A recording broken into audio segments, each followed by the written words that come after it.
Volta a Peu es la madre de todas las carreras en Valencia.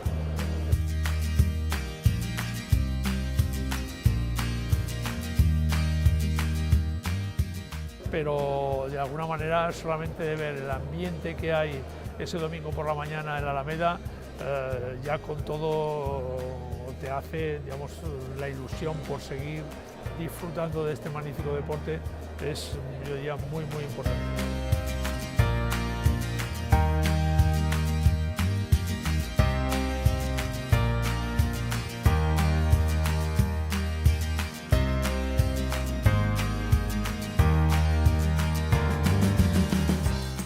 Sí, bueno, Caixa Popular como entidad valenciana tiene que apostar por pruebas que se realizan en la Comunidad Valenciana y sobre todo esta que se realiza en la ciudad de Valencia.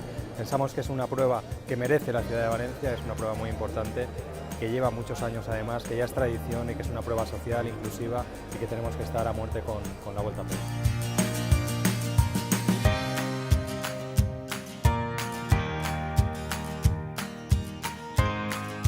Recorrer con gran cantidad de gente pues el centro de la ciudad y la Alameda y todo, y al final pues resulta una experiencia magnífica.